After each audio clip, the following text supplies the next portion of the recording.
जय हिंद आप सभी को। मैं हूं चंद्र कुमार कश्यप और चंदू सर मैथ के इस यूट्यूब क्लास में आप सभी का मैं स्वागत करता हूं। तो CGSI सीजी व्यापम के द्वारा कंडक्ट जो 2022 का हमारा पेपर होने वाला है उसका प्रैक्टिस सेट आपके लिए मैंने लेकर के आया है।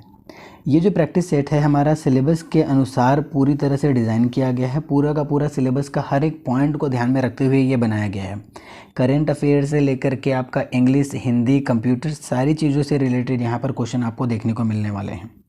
तो चलिए शुरू से अंत तक एक एक क्वेश्चन को ध्यान से समझिएगा और हर एक क्वेश्चन को 10 सेकंड रोक करके, वीडियो अगर रोकने की ज़रूरत पड़े तो वीडियो रोक करके आप थोड़ा सा उसका सही आंसर ढूंढने की कोशिश कीजिएगा।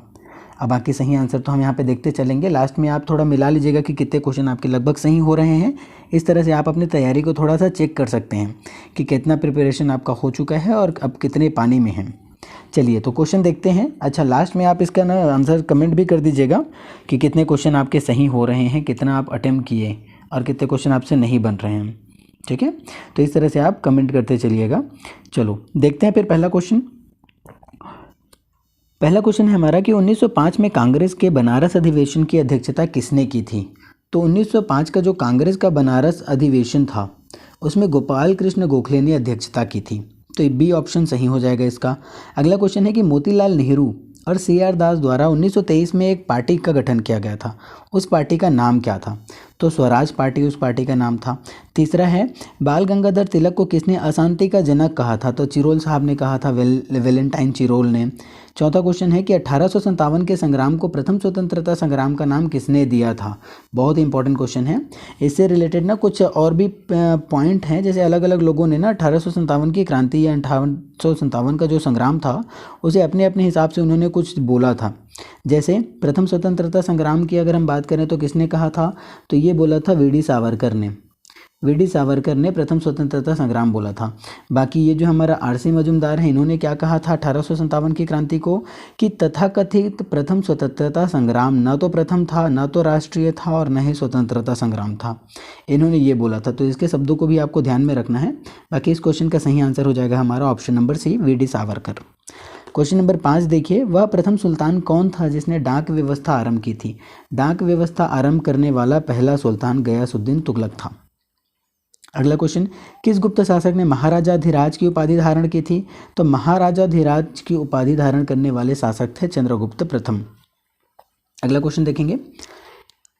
आप 10 सेकंड रोक करके आप खुद से पहले आंसर मिलाते चलिएगा कि आपका सही आंसर क्या है, आप किस आंसर तक पहुंच पा रहे थे और सही आंसर हमारा कौन सा है। क्वेश्चन नंबर 7 देखेंगे, भास्कराचार्य द्वारा लिखित लीलावती बहुत इंपॉर्टेंट पुस्तक है एक। लीलावती किस विषय से संबंधित है। तो ये जो है ना वो गणित से संबंधित पुस्तक है। भास्कराचार्य द्वारा लिखित जो लीलावती है वो गणित पर आधारित एक पुस्तक है। 8वां क्वेश्चन, दिल्ली सल्तनत का प्रथम राजधानी क्या था। दिल्ली सल्तनत का प्रथम राजधानी, चलिए इसका आंसर तो आप सभी को पता ही होगा, लाहौर इसकी पहली राजधानी थी। जब कुतुबुद्दीन ऐबक शासक बना था, ऐबक दास वंश की जब शुरुआत हुई थी दिल्ली सल्तनत में, तो उन्होंने सबसे पहले लाहौर को अपनी राजधानी बनाई थी। अगला क्वेश्चन है कि तैमूर लंग का आक्रमण किस वर्ष हुआ था। तैमूर लंग बहुत ही इंपॉर्टेंट क्वेश्चन है। बहुत सारे एग्जाम में ये क्वेश्चन अलग अलग तरीके से पूछा गया, अलग अलग तरीके से नहीं, सीधे सीधे पूछा गया है कि तैमूर लंग का आक्रमण किस वर्ष हुआ था। तो इसका सही आंसर हो जाएगा हमारा 1398। और तैमूर लंग कौन थे, बाबर के वंशज थे, है ना भाई, बाबर के वंशज। तो इस क्वेश्चन को ध्यान में रखना है आपको। क्वेश्चन नंबर 10 देखेंगे, संविधान में पशुओं के प्रति क्रूरता की रोकथाम किस में सम्मिलित है। किस में सम्मिलित है, संघ सूची में, राज्य सूची में, समवर्ती सूची में, या अवशिष्ट शक्तियां हैं। तो इस क्वेश्चन का सही आंसर क्या हो जाएगा कि समवर्ती सूची हमारा सही आंसर है इसका, कि संविधान में पशुओं के प्रति क्रूरता की रोकथाम ये समवर्ती सूची का विषय है। अगला क्वेश्चन, निम्नलिखित में से कौन सा अनुच्छेद 24 के तहत वर्जित बाल श्रम निषेध का अपवाद है। पहला, खानों में काम करना, कारखानों में कार्यरत, ढाबा में, घरेलू नौकर, और ऑप्शन नंबर डी है पारिवारिक व्यवसाय में संलग्न। तो पारिवारिक व्यवसाय में संलग्न रहना ये किसी भी प्रकार का अवैध नहीं है। तो ये उस अनुच्छेद में, जो अनुच्छेद 24 है बाल श्रम से रिलेटेड, उसके तहत ये एक तरह से हम बोल सकते हैं कि ये अपवाद है। अगला क्वेश्चन देखेंगे, सबसे चमकीला, सबसे गर्म और पृथ्वी के सबसे निकट का ग्रह कौन सा है। चलिए इस क्वेश्चन का सही आंसर क्या होगा, कमेंट कीजिए फटाफट। क्या होगा सबसे चमकीला, सबसे गर्म और पृथ्वी के सबसे निकट का ग्रह। तो ये हो जाएगा हमारा शुक्र ग्रह। शुक्र ग्रह इसका सही आंसर हो जाएगा। ग्रेट हिमालयन नेशनल पार्क कहाँ स्थित है? चलिए, जिन साथियों को पता है बहुत अच्छी बात है, हिमाचल प्रदेश में है ये। Great Himalayan National Park Himachal Pradesh में उपस्थित है। क्वेश्चन नंबर 14, निम्नलिखित में से कौन सा आग्नेय चट्टान का एक उदाहरण है? आग्नेय चट्टान। चलिए, इस क्वेश्चन का क्या आंसर होगा? बेसाल्ट चट्टान, बेसाल्ट चूना पत्थर, स्लेट या फिर ग्रेफाइट? तो सही आंसर हो जाएगा इसका बेसाल्ट। ओजोन परत, अगला क्वेश्चन है हमारा, ओजोन परत निम्न में से किस में मौजूद है? किस मंडल में मौजूद है ओजोन परत? तो इसका सही आंसर हो जाएगा हमारा, जल्दी से बता दीजिए, समताप मंडल। ओके, समताप मंडल। अगला क्वेश्चन, क्वेश्चन नंबर 16 देखेंगे। नागरहोल राष्ट्रीय उद्यान और टाइगर रिजर्व स्थित है। नागरहोल राष्ट्रीय उद्यान कहाँ स्थित है ये? तो ये है हमारा कर्नाटक में, तो इसका सही आंसर हो जाएगा कर्नाटक। क्वेश्चन नंबर 17 देखेंगे। भारत में पहली बुलेट ट्रेन खालिस्तान को जोड़ेगी। भारत में जो पहली बुलेट ट्रेन है वो कहाँ से कहाँ तक जोड़ेगी? तो इसका सही आंसर क्या होगा? बहुत सारे साथियों को इसका आंसर पता होगा। अहमदाबाद और मुंबई, दिल्ली और मुंबई, अहमदाबाद और आगरा, दिल्ली और अहमदाबाद। तो सही आंसर इसका क्या होने वाला है? इसका सही आंसर हो जाएगा अहमदाबाद और मुंबई को जोड़ेगी ये। अगला क्वेश्चन, दक्षिण भारत में प्रवेश द्वार, दक्षिण भारत का प्रवेश द्वार किस राज्य को कहा जाता है? दक्षिण भारत का प्रवेश द्वार, तो ये कहा जाता है तमिलनाडु को। तो तमिलनाडु इसका सही आंसर हो जाएगा। अगला प्रश्न, भारत में राष्ट्रीय आय की गणना किसके द्वारा की जाती है? राष्ट्रीय आय की गणना किसके द्वारा की जाती है? तो इस क्वेश्चन का आंसर क्या होगा? योजना आयोग, वित्त मंत्रालय, केंद्रीय सांख्यिकी संगठन या भारतीय रिजर्व बैंक? जल्दी से कमेंट करके बताइए इस क्वेश्चन का आंसर क्या होगा। ओके, जितने साथियों को लग रहा है कि ऑप्शन सी सही है तो बिल्कुल सही, केंद्रीय सांख्यिकी संगठन। क्वेश्चन नंबर 20 देखेंगे।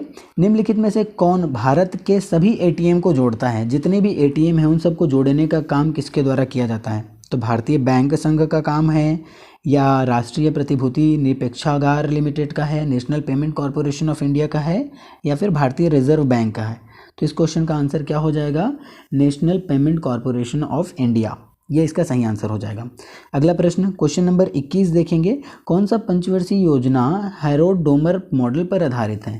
तो ये तो बहुत ही आसान और बहुत ही इंपॉर्टेंट क्वेश्चन है, ये बहुत सारे एग्जाम में ये क्वेश्चन भी पूछा जा चुका है। कौन सी पंचवर्षीय योजना हैरोल्ड डोमर मॉडल पर आधारित है? तो ये है हमारा पहली पंचवर्षीय योजना। बाकी जितने भी पंचवर्षीय योजना में किसी प्रकार का मॉडल है ना, उन सब चीज़ों को आप ध्यान में रखिएगा। ओके, चलिए अगला प्रश्न देखते हैं। विश्व शतरंज दिवस 2022 की थीम क्या थी? विश्व शतरंज दिवस 2022 की थीम, बहुत ही इंपॉर्टेंट प्रश्न है ये। Option A, women in chess, teach someone how to play chess, option C, chess for all, और option D, let's play chess. तो कौन सा इसका थीम था 2022 के शतरंज दिवस का? तो इसका सही आंसर हो जाएगा आपका वुमेन इन चेस। चलिए, एक चीज़ और, जो विश्व शतरंज दिवस है वो मनाया जाता है आपका कब? ये चीज़ को आप कमेंट कीजिएगा। और इसके नए अध्यक्ष कौन बने हैं, ये दो चीज़ों को आप कमेंट करके बताइए। अगला क्वेश्चन देखते हैं। क्वेश्चन नंबर 23, दुनिया का सबसे बड़ा तैरता सोलर पावर प्लांट किस नदी पर बनाया जाएगा? तो ये है हमारा नर्मदा नदी पर। भारत में बनना है विश्व का सबसे बड़ा तैरता सोलर प्लांट, जो नर्मदा नदी पर बनने वाला है। 600 मेगावाट की बिजली का उत्पादन होगा, लगभग 3000 करोड़ की लागत पर यह बनने वाला है। अगला प्रश्न देखेंगे। क्वेश्चन नंबर 24, कॉमनवेल्थ गेम 2022 में भारत के किस खिलाड़ी ने इतिहास में पहली बार ऊंची कूद में कांस्य पदक जीता है? अब देखिए, पहली बार कांस्य पदक जीता है, वो भी कॉमनवेल्थ गेम ने, और वो भी इंडिया का। बहुत इंपॉर्टेंट क्वेश्चन बन जाता है ये। तो इसका सही आंसर क्या हो जाएगा? इसका आंसर हो जाएगा हमारा तेजस्विन शंकर। नाम एकदम ध्यान रखिएगा, तेजस्विन शंकर। क्वेश्चन नंबर 25, नीति आयोग की 7वीं बैठक की अध्यक्षता कौन करता है? तो भाई प्रधानमंत्री जी करते हैं, नरेंद्र मोदी ने की थी। उत्तरी गोलार्ध में सबसे छोटा दिन कब होता है? अगला प्रश्न है हमारा क्वेश्चन नंबर 26, उत्तरी गोलार्ध में सबसे छोटा दिन कब होता है? चलिए जल्दी से बता दीजिए इसका आंसर, कब होता है सबसे छोटा दिन? तो ये होता है 22 दिसंबर को। नाबार्ड की स्थापना कब की गई थी? नाबार्ड का फुल फॉर्म भी आप ध्यान में रखिएगा। नाबार्ड का full form national bank for agriculture and rural development होता है ये, national bank for agriculture and rural development, मतलब ग्रामीण विकास के लिए, ग्रामीण एरिया में डेवलपमेंट के लिए ये बैंक बनाई गई है, नाबार्ड नाम से इसे जाना जाता है। इसकी स्थापना कब की गई थी ये आपको बताना है। तो इस क्वेश्चन का सही आंसर क्या हो जाएगा, जल्दी से बताइए। ऑप्शन नंबर ए, 1982 में इसकी स्थापना की गई थी। 28वां नंबर का क्वेश्चन देखेंगे, निम्नलिखित में से किसे शुष्क बर्फ, ड्राई आइस, शुष्क बर्फ किसे कहा जाता है? निर्जलित बर्फ को, पहाड़ों पर पड़ी बर्फ को, ठोस कार्बन डाइऑक्साइड को, या ठोस कार्बन मोनोऑक्साइड को? बहुत लोगों को इसका आंसर पता होगा, ठोस कार्बन डाइऑक्साइड। ओके, अगला प्रश्न, जिस विटामिन में कोबाल्ट होता है वह है, तो किस विटामिन में कोबाल्ट होता है ये आपको बताना है। ठीक है, इसका आंसर हो जाएगा B12। B12 में कोबाल्ट की मात्रा होती है। फीफा का मुख्यालय कहाँ है? फीफा बहुत ही इंपॉर्टेंट चीज़ है, इससे करंट अफेयर से रिलेटेड भी बहुत सारे प्रश्न आप देख लीजिएगा, फीफा से रिलेटेड प्रश्न बनना ही है। यहाँ पे इसका मुख्यालय पूछा गया है, तो फीफा का मुख्यालय कहाँ हो जाएगा बताइए? ब्राज़ील, स्विट्ज़रलैंड, अमेरिका या फ्रांस, कहाँ है? तो इसका सही आंसर हो जाएगा हमारा स्विट्ज़रलैंड। ओके, अगला प्रश्न, निम्नलिखित में से कौन सा संयुक्त राष्ट्र का स्थायी सदस्य नहीं है? संयुक्त राष्ट्र का स्थायी सदस्य, 5 ऐसे देश हैं जो संयुक्त राष्ट्र के स्थायी सदस्य हैं। इसमें हमारा ऑप्शन में दिया है, उसके हिसाब से कौन सा नहीं है बोला गया है। तो अमेरिका है, चीन है, रूस है, भारत हमारा स्थायी सदस्य का देश नहीं है, है ना। जो 5 देश हैं स्थायी देश, उसमें हमारा भारत शामिल नहीं है। क्वेश्चन नंबर 32, भारत के निम्नलिखित मिट्टियों में से कपास की खेती के लिए कौन से सर्वाधिक उपयुक्त हैं? कपास की खेती, अच्छा, कपास की खेती के लिए कौन सर्वाधिक उपयोगी है? तो रेगुर मिट्टी इसका सही आंसर हो जाएगा। अगला प्रश्न, मिलाते चलिएगा कितना क्वेश्चन आपका सही होते चल रहा है। क्वेश्चन नंबर 33, भारतीय संविधान में कौन से अनुच्छेद नागरिकता से संबंधित है?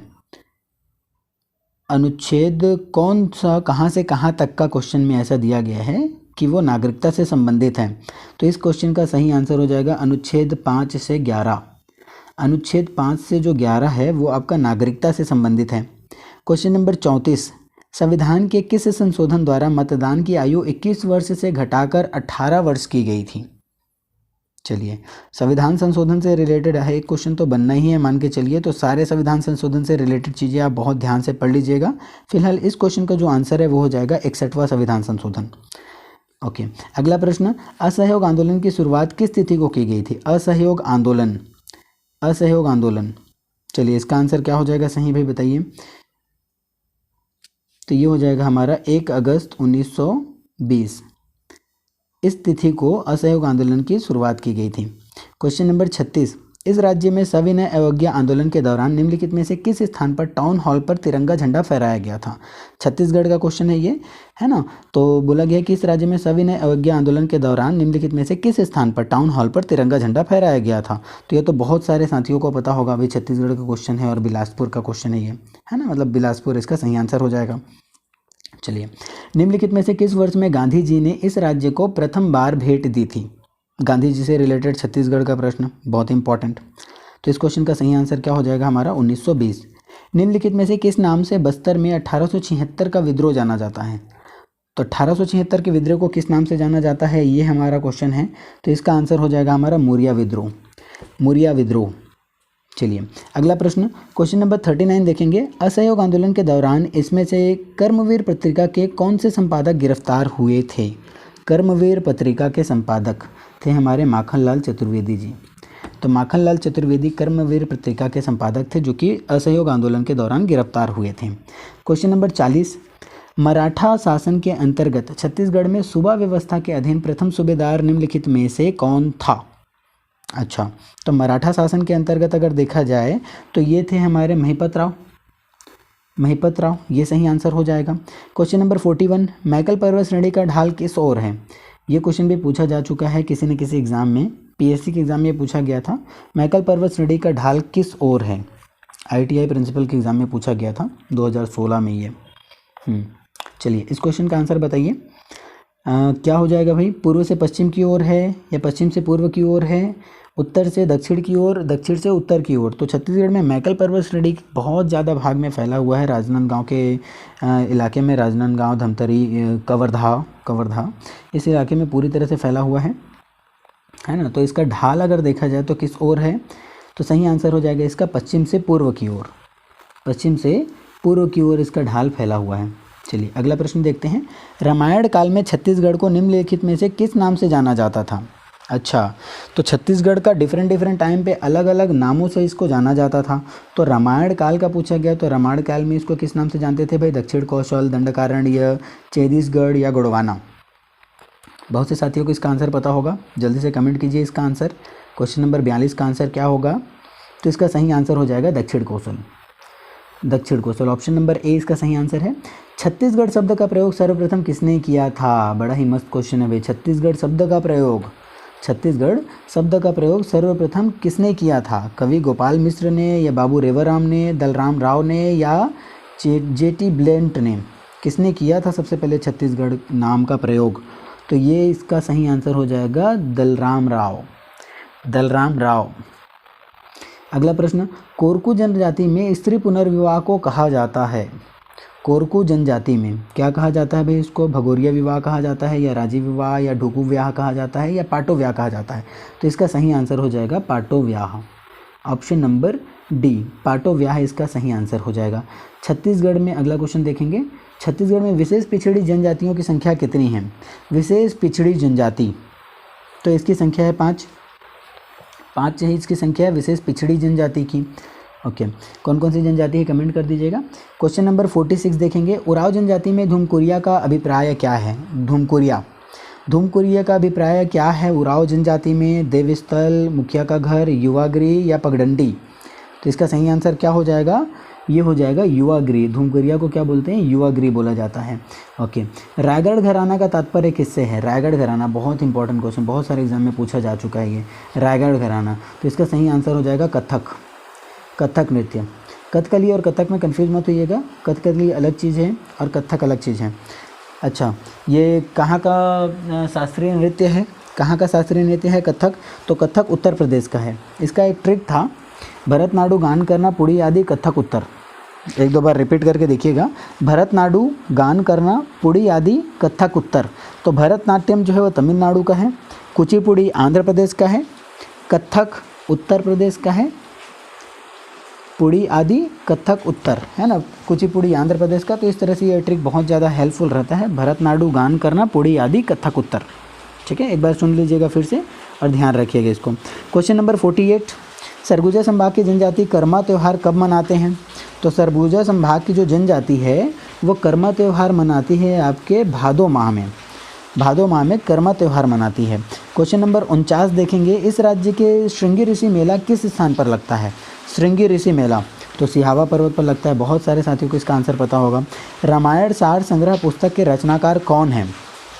रामायण सार संग्रह इसके हैं गंगाधर मिश्र जी। गंगाधर मिश्र इसके सही आंसर होंगे। ज्ञानेश्वरी यादव का संबंध किस खेल से है? करंट अफेयर से रिलेटेड प्रश्न है। ज्ञानेश्वरी यादव कॉमनवेल्थ गेम में से रिलेटेड आपका ये क्वेश्चन है। ज्ञानेश्वरी यादव नाम आप लोग सुने होंगे, इसका चर्चा में था। तो ये किस खेल से संबंधित है? जल्दी से कमेंट करके इसका आंसर बताइए। ओके, भारोत्तोलन से संबंधित है। क्वेश्चन नंबर 52, पंचायती राज दिवस पर छत्तीसगढ़ को कुल कितने राष्ट्रीय पुरस्कार प्राप्त हुए? तो इसमें 12 राष्ट्रीय पुरस्कार प्राप्त हुए थे। छत्तीसगढ़ का पहला प्लास्टिक पार्क कहाँ बन रहा है? कहाँ बना है? इसका आंसर क्या होगा? जल्दी से बता दीजिए कमेंट करके। बहुत सारे लोगों को इसका आंसर पता होगा, पता होना भी चाहिए। प्लास्टिक पार्क वो भी पहला, तो इसका आंसर हो जाएगा रायपुर। अगला प्रश्न, कंगारू कुमार किस जिले के स्वतंत्रता सेनानी थे? कंगारू कुमार, देखिए ये क्वेश्चन जो है ना थोड़ा सा इंपॉर्टेंट हो जाता है, क्योंकि अभी 75वां आज़ादी का अमृत महोत्सव मना रहे हैं। तो हमारे छत्तीसगढ़ में जितने भी स्वतंत्रता सेनानी थे उन सब के नाम जो है ना फिर से उभर करके सामने आए। तो इसमें एक कंगारू कुमार भी नाम निकल करके आता है। तो इसका सही आंसर क्या हो जाएगा? वो किस जिले के स्वतंत्रता सेनानी थे? तो इसका आंसर हो जाएगा आपका कांकेर जिले के स्वतंत्रता सेनानी थे। हाल ही में चर्चा में रहा झुमका आइलैंड कहाँ है? तो झुमका आइलैंड कहाँ है? इसका आंसर ध्यान रखिएगा, बैकुंठपुर में है। बैकुंठपुर में झुमका आइलैंड है, बहुत ज़्यादा चर्चा में है ये झुमका आइलैंड, तो इसलिए इस नाम को थोड़ा सा ध्यान में रखना है। छत्तीसगढ़ का पहला मैथ्स पार्क कहाँ खोला जाएगा? देखिए जो भी चीज़ें पहली होती हैं ना छत्तीसगढ़ में हो या इंडिया में, वो बहुत ज़्यादा इंपॉर्टेंट हो जाता है। तो छत्तीसगढ़ का पहला मैथ्स पार्क कहाँ खोला जाएगा? तो ये राजनांदगांव में खोला जाएगा maths park. Okay, question number 57 देखेंगे। छत्तीसगढ़ का एकमात्र खुली जेल कहाँ स्थित थी? खुली जेल, तो ये मझगांव में स्थित थी। अगला प्रश्न देखेंगे, छत्तीसगढ़ की प्रथम महिला आईपीएस कौन है? ओके, छत्तीसगढ़ की पहली महिला आईपीएस तो ये हो जाएगी अंकिता शर्मा जी। अभी ये फ़िलहाल में खैरागढ़ की एसपी हैं, नवनिर्वाचित खैरागढ़, ठीक है। 31वां नंबर का जिला बन चुका है खैरागढ़। चलिए अगला प्रश्न देखेंगे, निम्न में से कौन छत्तीसगढ़ राज्य के प्रशासन में कार्यपालिका प्रमुख है? छत्तीसगढ़ प्रशासन में कार्यपालिका प्रमुख तो ये होता है आपका ना तो राज्यपाल, ना ही मुख्यमंत्री, ना ही गृह मंत्री, ये होते हैं मुख्य सचिव जी, ठीक। अगला प्रश्न देखेंगे, क्वेश्चन नंबर 60, 2011 की जनगणना के अंतिम आंकड़ों के अनुसार छत्तीसगढ़ राज्य में प्रति 1000 व्यक्ति पर महिलाओं की संख्या, अच्छा मतलब रेशियो कितना है ये पूछा गया है। तो छत्तीसगढ़ से रिलेटेड ये चीज़ तो आपको जानकारी होगी क्योंकि 2011 से चलते आ रहा है ये जनगणना, नया कुछ अपडेट तो हुआ नहीं है। तो इस क्वेश्चन का सही आंसर क्या हो जाएगा? तो इसका हो जाएगा हमारा ऑप्शन नंबर डी 991। ये वैसे एसआई मेंस में पूछा गया था 2012 में, 2012 मेंस एसआई के एग्ज़ाम में ये क्वेश्चन पूछा गया था। चलिए अगला प्रश्न देखेंगे, कंप्यूटर पर आधारित प्रश्न है, द्वितीय पीढ़ी के कंप्यूटर में किसका उपयोग किया जाता था? द्वितीय पीढ़ी के कंप्यूटर में तो ट्रांजिस्टर का उपयोग किया जाता था। HTML का विकास किसने किया? HTML का फुल फॉर्म भी आपको ध्यान में होना चाहिए, hyper text markup language. Hyper text markup language ये इसका फुल फॉर्म होता है और इसका विकास किसने किया था ये पूछा गया है इस क्वेश्चन में। तो इसका विकास किया था टिम बर्नर-ली जी ने, टिम बर्नर-ली। लेन का पूरा नाम LAN, लैन का पूरा नाम क्या है, पूर्ण रूप क्या है? Large area network, locker area network या लोकल एरिया नेटवर्क? तो इसका सही आंसर हो जाएगा लोकल एरिया नेटवर्क। खाली स्थान एक संचार प्रोटोकॉल है, HTTP, STP, CP या TP, इनमें से कौन सा संचार प्रोटोकॉल है? तो इसका आंसर हो जाएगा HTTP। जो हाइपर टेक्स्ट ट्रांसफ़र प्रोटोकॉल है वो आपका एक संचार प्रोटोकॉल है। क्वेश्चन नंबर 65, कौन सा एक ऑपरेटिंग सिस्टम नहीं है? ऑपरेटिंग सिस्टम नहीं है तो कौन कौन से ऑपरेटिंग सिस्टम है ये आपको पता होने चाहिए। तो बहुत सारे कुछ ऑपरेटिंग सिस्टम के एक लिस्ट बना करके आप थोड़ा सा उसको पढ़ लीजिएगा। फिलहाल के लिए लिनक्स तो है, विंडो है, ऑरेकल ये नहीं है, डॉस भी है, तो ऑरेकल एक ऑपरेटिंग सिस्टम नहीं है। अगला प्रश्न देखेंगे, दिए गए विकल्प में भिन्न अक्षर समूह संख्या युग्म को चुनें। अच्छा रीजनिंग का क्वेश्चन है आपका ये, तो इसमें से आपका आंसर सही आंसर क्या होगा थोड़ा सॉल्व करके देखेंगे इसको। देखिए बी जो है, बी आता है आपका 2 नंबर पे और टी आता है आपका 40 नंबर पे, टी आता है 20 नंबर पे। तो 2 और 20 के हिसाब से इन दोनों को मल्टीप्लाई कर देते हैं तो होता है 40। बी आता है 2 पे और टी आता है 20 पे, इन दोनों को मल्टीप्लाई कर दिए तो 40 आ गया। वैसे ही जे और डी की अगर हम देखेंगे, जे और डी का, तो जे कितने नंबर पे आता है भाई 10 पे और डी आता है 4 पे, तो 10 और 4 को मल्टीप्लाई करने से 40 आता है, तो ये भी ठीक बैठ रहा है। इस तरह से अगर कॉन्सेप्ट देखें तो एम और टी का अगर हम देखें तो एम आ जाता है आपका 13 नंबर पे और टी आता है 20 पे। 13 और 20 को मल्टीप्लाई करेंगे तो आता है 260, मतलब ये आपका डिफरेंट लग रहा है, 26 दे दिया है, मल्टीप्लाई करने पर 260 आता है। इसमें भी रिलेशन देख लेते हैं, जे आता है 10 नंबर पे और के आता है 11 नंबर पे, तो 11 दाहम 110। अच्छा तो इसका सही आंसर क्या हो जाएगा इस रिलेशन से? इसका जो विपरीत है वो है MT26। ओके अगला प्रश्न, व्यवस्थित अक्षरों को पुनर्व्यवस्थित कर एक सार्थक शब्द बनाएं, फिर उसमें से एक जो अलग हो उसका चयन कीजिए। विषम का चयन करना है वो भी थोड़ा अरेंज करके। तो आपका क्या दे रखा है, एंडोमाई। अच्छा ये तो उल्टे क्रम में दिया होगा ना, इसको जमा करके अगर हम देखें तो क्या बन सकता है, इन तीनों से अगर रिलेट करें सबको तो ये बन जाएगा आपका MONDAY, मंडे। मंडे बन रहा है तो ये क्या बन रहा होगा, कोई डेट बन रहा होगा, TUESDAY, ट्यूसडे बन जा रहा है इससे, इससे फ्राइडे बन रहा होगा और इससे क्या बन रहा है, इससे क्या बन रहा है, हॉलीडे, हॉलीडे बन सकता है इससे, हॉलीडे। तो ये विपरीत हो जाएगा आपका हॉलीडे। मंडे ट्यूसडे फ्राइडे तो दिनों के नाम हैं और बाकी हॉलीडे तो भाई छुट्टी है। अच्छा क्वेश्चन नंबर 68 को सॉल्व करके देखेंगे क्या बोला गया है। सफ़र SAFER को अगर 5@3 बोला जाता है, राइड को लिखा जाता है 2, फिर ये कुछ तरह से सिंबल है और परसेंटेज और हैज़, तो इसमें पूछ रखा है FEDS को क्या लिखा जाएगा। अच्छा पहले चेक कर लेते हैं कि क्या ये इसी सीक्वेंस में दिया गया है जिस सीक्वेंस में लिखा है। आर का देखते हैं, दोनों में कॉमन है, आर का कोड क्या यूज़ किया गया है यहाँ पे, तो आर के लिए 2 यहाँ पे यूज़ किया गया है, 2 यहाँ पर भी। अच्छा, तो जिस सीक्वेंस में दिया है उसी सीक्वेंस में हमारा आंसर होने वाला है, तो इसलिए हम ढूंढेंगे यहाँ पर FEDS का। तो एफ का कोड यहाँ पे क्या हो जाएगा, देखिए 3। ई का अगर हम मिलान करें तो हैशटैग आ जाएगा यहाँ पे हैश, और डी का कोड यहाँ से क्या आ जाएगा, दूसरे वाले से डी का कोड मिलने वाला है परसेंटेज, और एस का कोड हो जाएगा यहाँ पे 5। तो कौन से ऑप्शन पे ऐसा दिखाई दे रहा है आपका, ऑप्शन नंबर सी, तो ये सही आंसर हो जाएगा। ओके, अगला प्रश्न, यदि नीला को हरा, हरा को सफ़ेद, सफ़ेद को लाल, लाल को पीला कहा जाए तो दूध का रंग क्या होगा। तो ऐसे क्वेश्चन में ना सीधे लास्ट में देखिएगा किसके बारे में पूछा गया है, दूध। तो अब दूध का कलर कैसा होता है, सफ़ेद होता है ना, एक्चुअल में सफ़ेद होता है। अब सफ़ेद को यहाँ क्या बोला गया, तो सफ़ेद को लाल बोला गया, तो इसका आंसर हो जाएगा लाल। अगला प्रश्न, निम्नलिखित श्रृंखला में क्वेश्चन मार्क के चिन्ह के स्थान पर क्या आएगा। अच्छा, प्रश्नवाचक चिन्ह के स्थान पर, तो यहाँ रिलेशन हमको देखना पड़ेगा।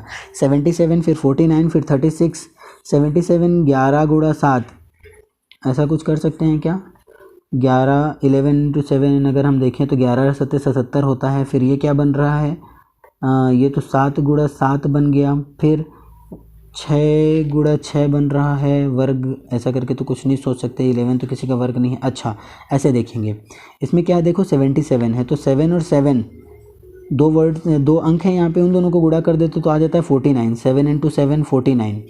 अब 49 में 2 वर्ड है 4 और 9, तो 9 चौक 36, 36 में 2 वर्ड है 6 और 3, तो 6 त्रिक 18। तो आगे 18 को गुणा कर दोगे आपस में 8 और 1 का, तो आंसर आने वाला है 8, तो 8 इसका सही आंसर हो जाएगा। थोड़ा रिलेट करेंगे इस क्वेश्चन को।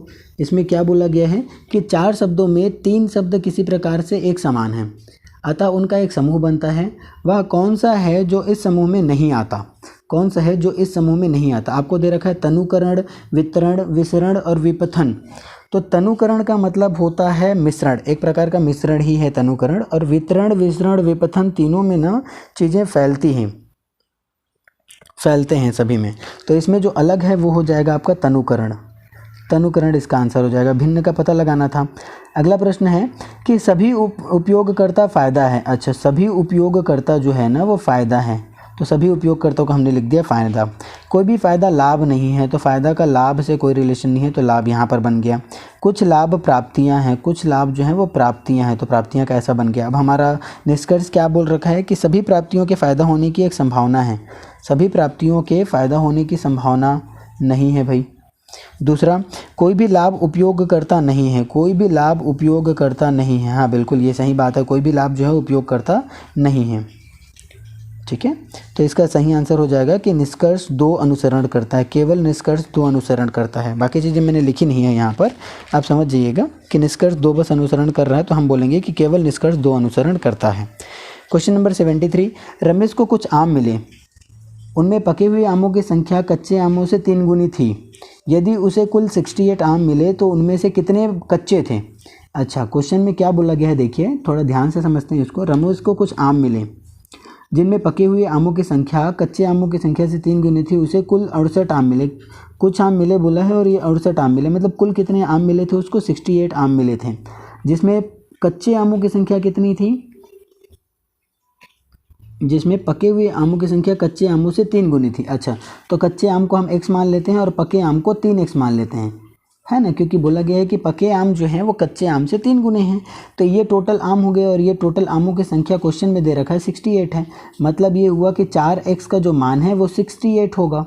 तो x का मान कितना हो जाएगा यहाँ से, तो 4 एकम 4, और अगर इसको हम काटते हैं 4 से तो कितनी बार में कटेगा, 7 चौक 28, 17। अब हमसे क्या पूछ रखा है, ये x का मान है 17 और हमारा जो कच्चे आमों की संख्या कितनी है, x हमने माना था, हमसे पूछा भी वही है कि कच्चे आमों की संख्या कितनी है, तो इसका आंसर हो जाएगा 17। चलिए आगे होगा समझ में ये क्वेश्चन। अगला प्रश्न, एक बंदर किसी फिसलनदार 16 मीटर ऊंची खंभे पर चढ़ता है। यदि वह 1 मिनट में 1 मीटर चढ़ता है तथा अगले मिनट में 1/4 मीटर फिसल जाता है तो खंभे की चोटी तक पहुँचने पर उसे कितना समय लगेगा। अच्छा ठीक, समझते हैं, बहुत ही बढ़िया सा मज़ेदार सा क्वेश्चन है ये। तो देखिए मान लेते हैं कि एक हमारा खंभा है और इसकी टोटल लंबाई जो है वो 16 मीटर है, 16 मीटर इस खंभे की टोटल लंबाई है। अब एक बंदर यहाँ से चढ़ना चालू करता है तो 1 मीटर में ये 1 मिनट में 1 मीटर चल पाता है, लेकिन उसके बाद फिर अगले ही मिनट में वो 1/4 भाग फिसल जाता है, 1/4 मीटर फिसल जाता है। अच्छा, मतलब 1 मीटर चढ़ा और 1/4 भाग फिसल गया, तो ओवरऑल 2 मिनट में वो चढ़ कितना पाया, तो 3/4 भाग ही वो चढ़ पाया 2 मिनट में, है ना। 2 मिनट में वो कितना चढ़ पाया, 3/4 भाग। चलो इसको थोड़ा सा बढ़िया जगह दिखा करके सॉल्व करते हैं, खाली जगह इसके लिए थोड़ा ये ऊपर में अपन जगह बना लेते हैं। देखेंगे, ध्यान से समझिएगा इस क्वेश्चन को। एक हमारा खंभा है जिसकी टोटल लंबाई हमने मान ली 16 मीटर, है ना, 16 मीटर इसकी टोटल लंबाई है। और बंदर क्या करता है, 1 मिनट में 1 मीटर चढ़ता है और दूसरे मिनट में 1/4 मीटर फिसल जाता है। तो ओवरऑल जो वो 2 मिनट में चढ़ाई कर पा रहा है, 2 मिनट में चढ़ाई कर पा रहा है, वो है 3/4 मीटर। अब यहाँ एक चीज़ और ध्यान रखना है, जब ये 15वें मीटर पे पहुँचेगा तो 15 मीटर के बाद वो जब एक छलांग लगाएगा तो सीधे शीर्ष पे पहुँच जाएगा। तो आपको ना पहले क्या करना है, 15 मीटर में 1 मीटर माइनस कर लो, 16 में 1 मीटर माइनस कर लो, 15 मीटर। 15 मीटर के लिए आप ये निकालो कि कितना मिनट में 15 मीटर को चढ़ पाएगा, और उसके बाद अगले 1 मिनट में वो 16वें मीटर पे छलांग लगा देगा, है ना। तो भाई 2 मिनट में वो कितना चढ़ पाया, 3/4 मीटर। तो मैं अगर इसको ऐसे सॉल्व कर लूँ कि 1 मीटर वो कितने मिनट में चढ़ पा रहा है, तो 8/3 आ जाएगा। इसको इधर ट्रांसफ़र कर दें तो 4 के साथ 2 का गुणा हो गया, 8 हो गया, और 3 नीचे आ गया। तो ये चढ़ेगा 1 मीटर की लंबाई 8/3 मिनट में। अच्छा, तो 15 मीटर को वो कितने मिनट में चढ़ेगा, तो 3 से काटे तो 5, 8 पंचे 40, 15 मीटर को वो चढ़ेगा 40 मिनट में। और 40 मिनट के बाद अगला जो 1 मिनट रहेगा उसमें छलांग लगाएगा तो सीधे वो पहुंच जाएगा 16वें मीटर पे। मतलब इसका सही आंसर हो जाएगा 41 मिनट। एक बार नहीं समझ आया होगा तो फिर से वीडियो को देख लीजिएगा, बहुत ही सिंपल सा क्वेश्चन है, अच्छा क्वेश्चन है, ऐसे क्वेश्चन बहुत ज़्यादा बनते हैं। डी के का भाई है। अच्छा, इस क्वेश्चन को देखेंगे, डी जो है वो के का भाई है, तो डी को हमने बोल दिया के का भाई, डी जो है वो भाई है। एम के की बहन है, एम के की बहन है, ठीक है, के की बहन है एम। आर डी का पिता है, आर जो है वो डी का पिता है। और एस एम की माँ है, एस जो है वो एम की माँ है। तो के का आर से क्या संबंध है, के का आर से क्या संबंध है।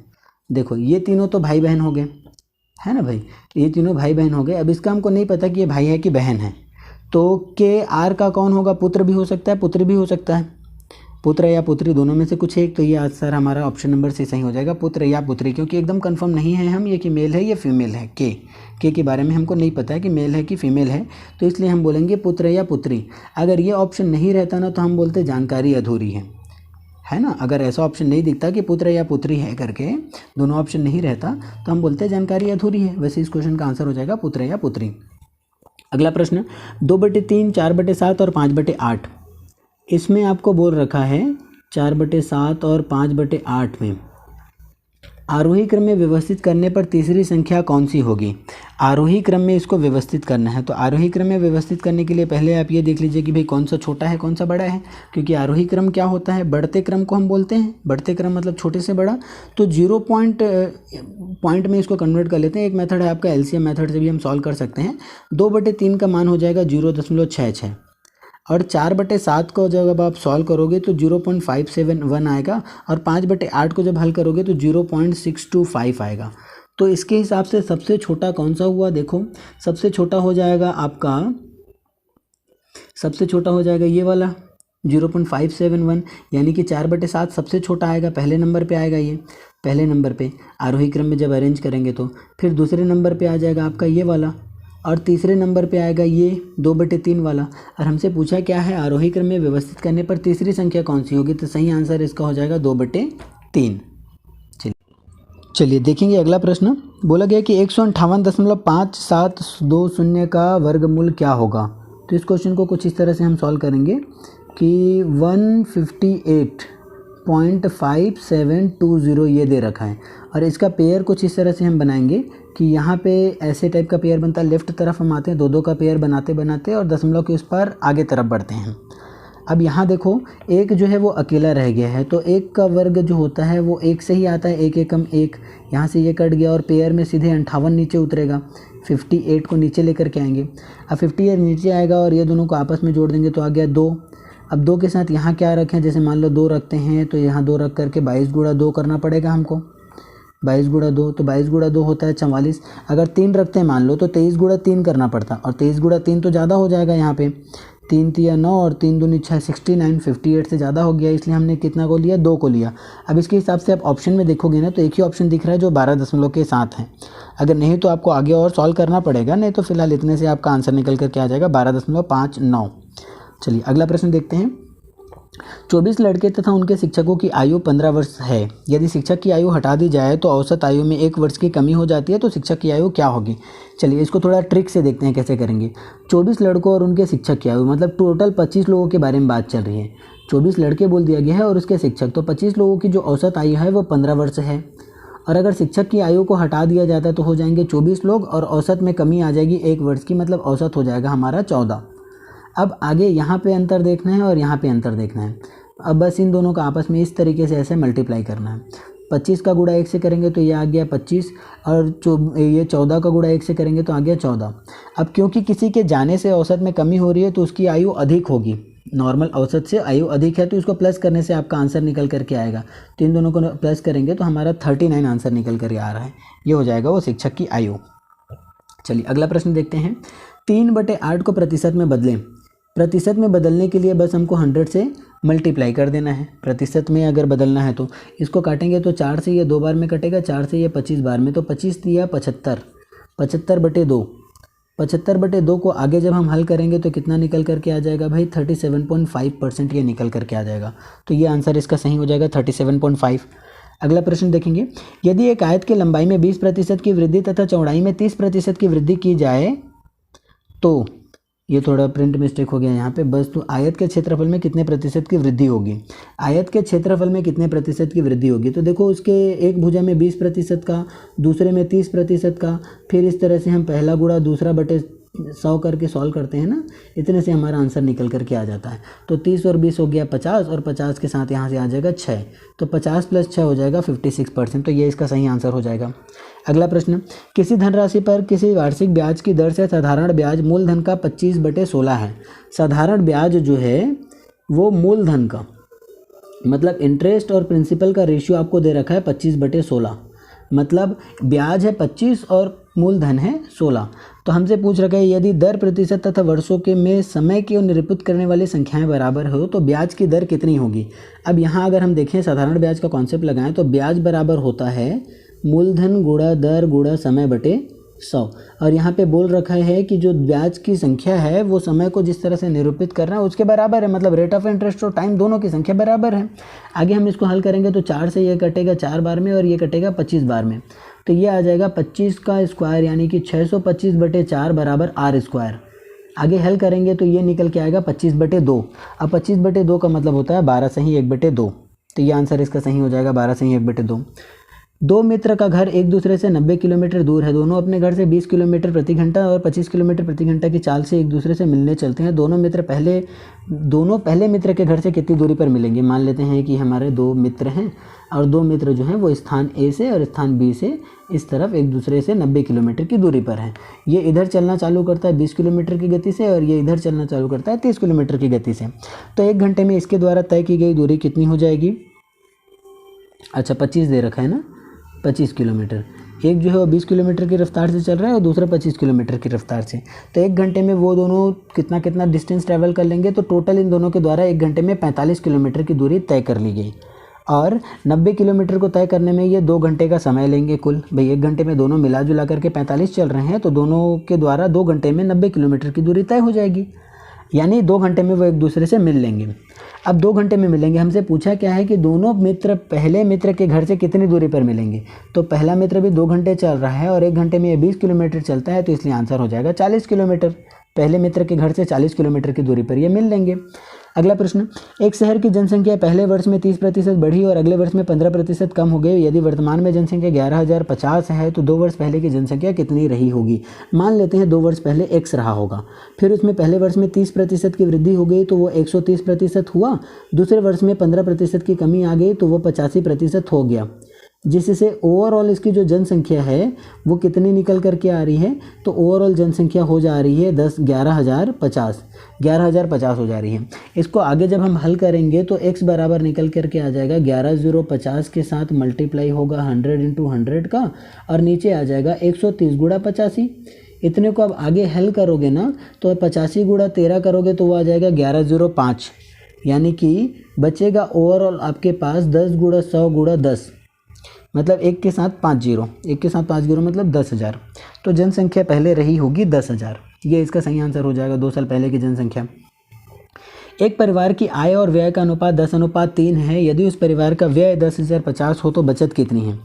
ठीक, तो आय और व्यय का दे रखा है अनुपात 10 और 7, मतलब अगर 10 वो कमा रहा है तो 7 वो खर्च कर रहा है। अच्छा, 10 कमा रहा है 7 खर्च कर रहा है, तो बचत कितना कर रहा है, अनुपात में हम बोल सकते हैं ना कि 3 अनुपात का बचत कर रहा है। और ये जो व्यय है वो 10,500 है, व्यय कितना कर रहा है 7 अनुपात में, और ये 7 अनुपात का मान 10,500 है, तो 1 अनुपात का मान कितना हो जाएगा, 1 अनुपात का मान यहाँ से हो जाएगा 15 सत्ते 105, यानी 1 अनुपात का मान हो जाएगा 1500। 1 अनुपात का मान 1500 है, हमसे पूछ रखा है कि बचत कितनी होगी, बचत कितनी अनुपात में, 3 अनुपात में। 1 अनुपात का मान अगर 1500 है तो 3 अनुपात का मान 4500 हो जाएगा, ये इसका सही आंसर है। अगला प्रश्न, एक बैग में 4:2:5 के अनुपात में 1 रुपये 50 पैसे और 10 पैसे के रूप में 11 रुपये हैं। हमसे पूछ रखा है कि 50 पैसे के सिक्कों की संख्या कितनी होगी। देखो, 1 रुपये 50 पैसे और 10 पैसे के सिक्के हैं, इनकी कुछ संख्या में अनुपात दे रखा है, संख्या में अनुपात दे रखा है। एक मिनट, तो इनकी संख्याओं में कुछ अनुपात दे रखा है और इनका मूल्य का कुछ दे रखा है। तो संख्या में अनुपात है 4:2:5 और इनका कुल मूल्य हो रहा है 11 रुपये। तो यहाँ थोड़ा सा समझते हैं हम क्या हो रहा है। देखो, 1 रुपये के 4 सिक्के हैं तो वो मूल्य बना के देगा 4 रुपये, 50 पैसे के 2 सिक्के हैं तो वो मूल्य बना करके देगा 1 रुपये, और 10 पैसे के 50 सिक्के हैं तो उनसे मूल्य बनेगा आधा रुपये। सबको अगर हम जोड़ देते हैं तो कितना हो जाएगा, 5.5 रुपये। 5.5 रुपये का रेशियो जो है वो मिला जुला करके हमारा 11 रुपये बना रहा है, तो एक रेशियो जो है वो 2 रुपये के बराबर आएगा।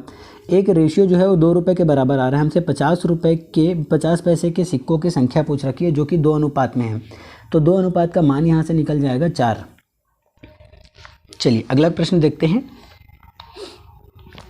त वर्ग का उच्चारण स्थान है, त वर्ग, तो त वर्ग का उच्चारण कहाँ से होता है।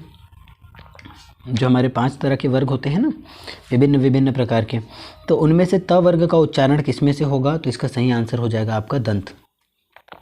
पुस्तक कौन सा शब्द है, तत्सम है, तद्भव है, देशज है या विदेशज है, तो पुस्तक जो है वो एक तत्सम शब्द है।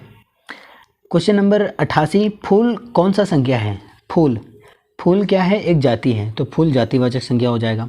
गोल विशेषण है, गोल शब्द में विशेषण कौन सा है, तो गोल क्या बता रहा है भाई, गोल उसका गुण को बता रहा है, उसके गुण को, तो गुणवाचक विशेषण कहला जाएगा ये।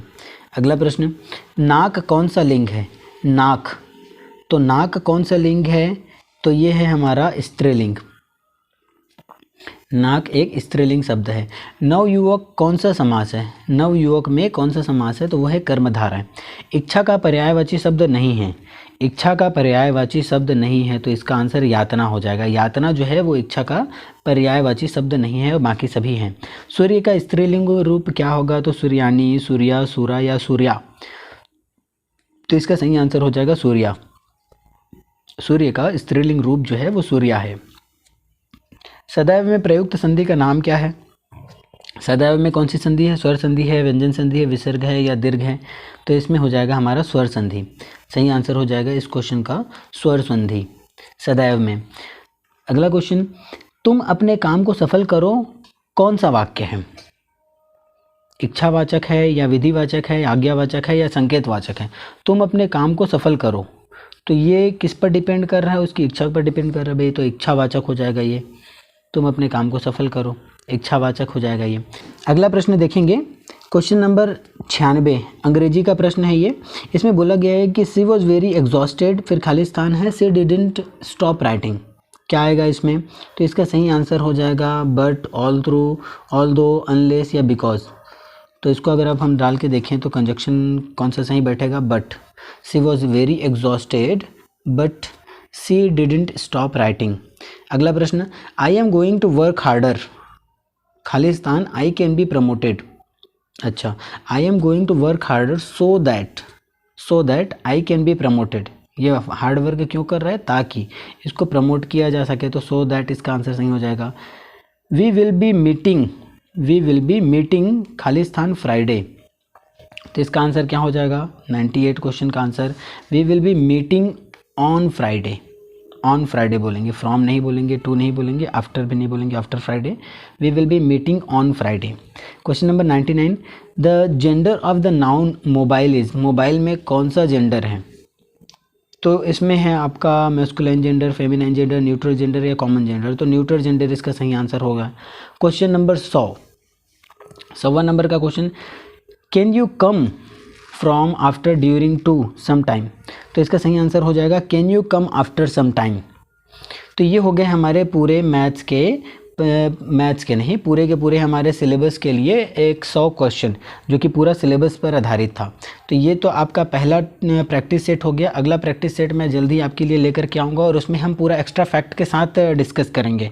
आप लोगों का रिस्पांस अगर अच्छा रहा तो हम एक्स्ट्रा फैक्ट के साथ सारे क्वेश्चन को डिस्कस करेंगे और लगभग 4 से 5 प्रैक्टिस सेट आप लोगों के लिए मैं लेकर के आऊँगा। अगर आपका रिस्पॉन्स पॉजिटिव रहा और आप पसंद कर रहे हैं मेरा वीडियो को, तो बाकी कैसा लगा आपको ये सेशन कमेंट करके ज़रूर बताइएगा और उन साथियों के साथ भी शेयर कीजिएगा अपने जो लोग एसआई की तैयारी कर रहे हैं। बहुत अच्छे से तैयारी में लग जाइए और बस आपको एक पोस्ट लेना ही है, ये मान के चलिए, ठीक है। चलिए फिर ऑल द बेस्ट आपके एग्ज़ाम्स के लिए। थैंक यू लास्ट तक देखने के लिए।